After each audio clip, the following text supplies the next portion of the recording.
The next speaker is someone who needs no introduction, but who is now about to release a film about the destruction of the NHS. I welcome John Pilger.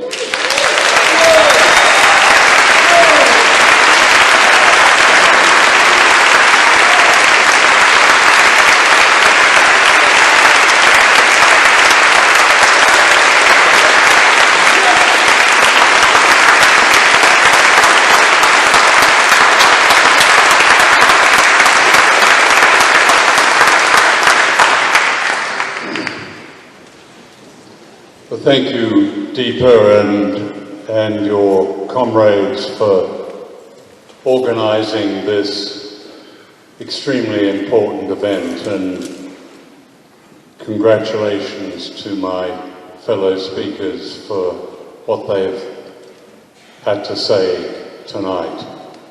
So important.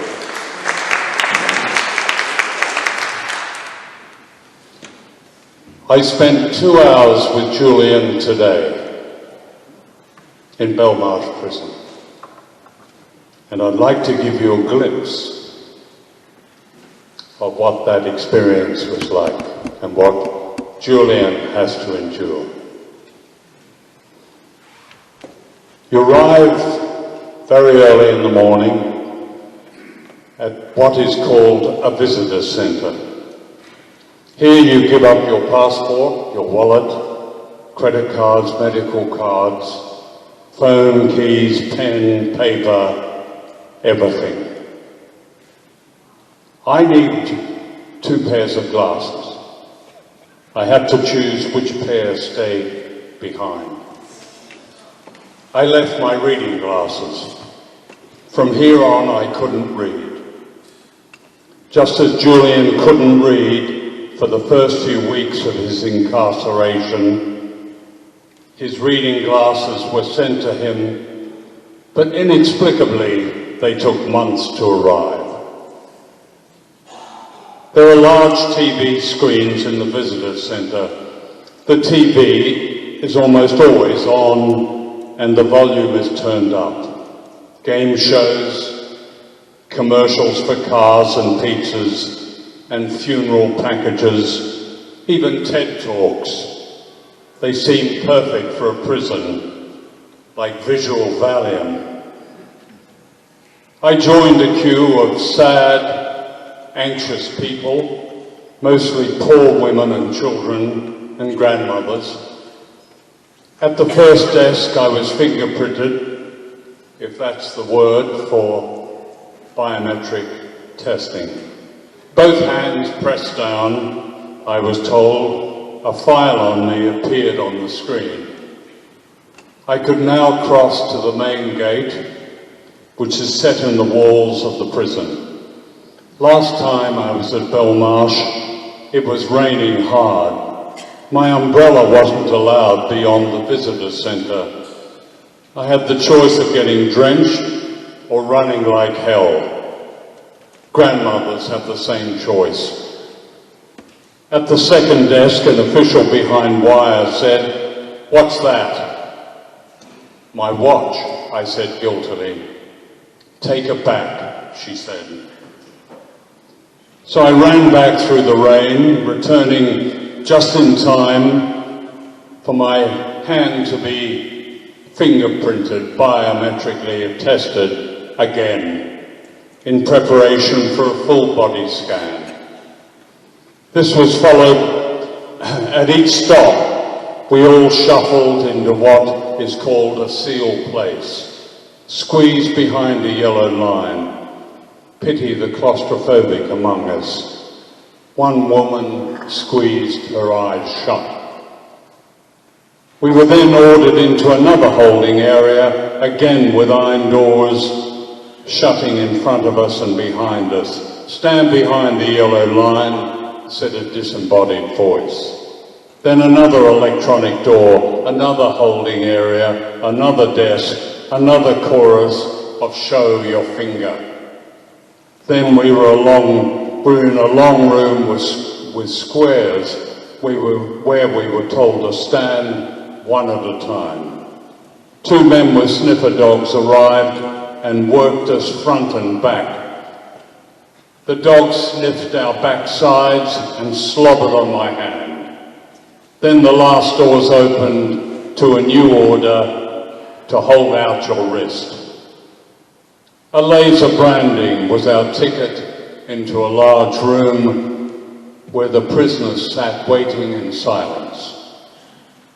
Opposite, empty chairs. On the far side of the room was Julian, wearing a yellow armband over his prison clothes.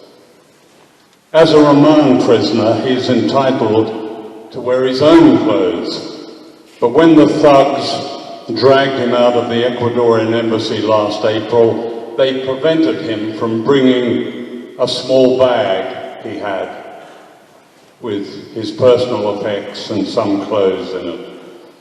His clothes would follow, they said, but like his reading glasses, they were mysteriously lost. Julian is confined to what they call healthcare. It's a curious, almost mocking term. It's not really a prison hospital, but a place where he can be isolated and spied on. They spy on him every 30 minutes. They would call this suicide watch. In the adjoining cells are convicted murderers, and further along is a mentally ill man who screams through the night. Last night he screamed all night. Julian calls this, with his wicked black humour, one flew over the cuckoo's nest. His one assured social gathering is the weekly service in the chapel. The priest, a kind man, has become a friend. The other day a prisoner was attacked in the chapel while hymns were being sung. When we greet each other, I can feel his ribs. His arm has no muscle. He has lost perhaps 10 to 15 kilos in weight since April.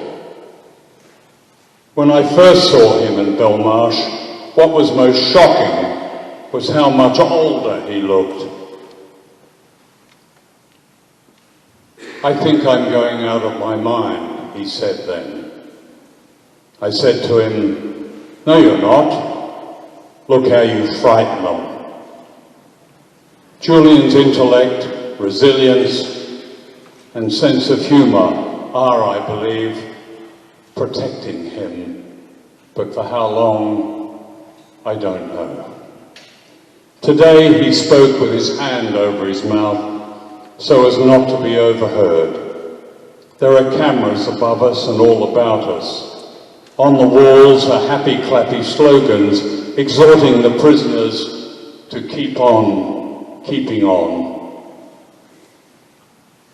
He's still denied a laptop with which to prepare his case against the extradition. The only exercise he has is on a small bitumen patch, and on the walls are more happy clappy nonsense exhorting the prisoners to enjoy the blades of grass beneath your feet. But there is no grass, not a single blade. That must be their little joke. The inhuman pettiness of Belmarsh sticks to you like sweat. If you lean too close to the prisoner, a guard tells you to sit back, as he did today to me. If you take the lid off your coffee cup, a guard tells you to replace it. If you go to the toilet, you are body searched and told to hold your mouth open, as I was told today. Today, a prisoner on the other side of the room and a woman visiting him had a row, or what might be called a domestic, during the course of which the prisoner told a guard to fuck off. This was the signal for 20 guards, mostly large, extremely overweight men and women, to pounce on him and hold him onto the floor, then drag him out as we watched. When it was time for the rest of us to go, the guards came around shouting to us, "Time." And we began the long journey out, through fingerprinting, more yellow lines, more sealed areas.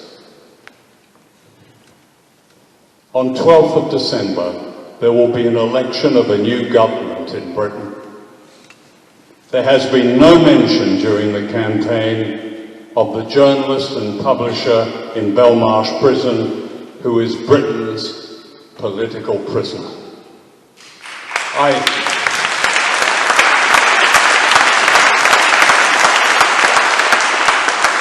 Now, I don't use that expression lightly. I don't use it as agitprop. It's a fact. The extradition treaty between Britain and the United States includes one vital section that says, and I paraphrase it, "No one shall be extradited if the offence which he or she is said to have committed is in any way political." 17 charges concocted against Julian Assange by the United States are based on the 1917 Espionage Act, which was and remains a political law enacted to chase after conscientious objectors during the First World War. That's not in dispute. It's an explicitly political law, and it's being used against a journalist and a publisher not only to silence him, but to intimidate the media and all truth tellers right across the world. The indictment against Julian refers to co-conspirators. Well, The Guardian is a co-conspirator.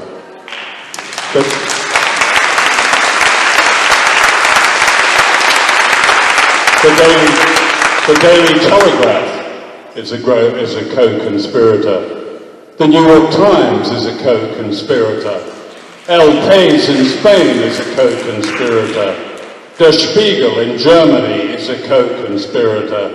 The Sydney Morning Herald in Australia is a co-conspirator. All of them, and many others, published the leaked evidence of US war crimes of which WikiLeaks was the source. The US may have come for only one of them, Julian Assange, but the warning could not be clearer. They can come for the rest. If free journalists, free people, and I dare say free governments allow this outrage to continue against justice and democracy. If Labour should win the election or form a coalition based on a hung parliament, the new government can act decisively. When the extradition trial is over, Diane Abbott, if she is to be Home Secretary, will have the power to grant asylum to Julian Assange.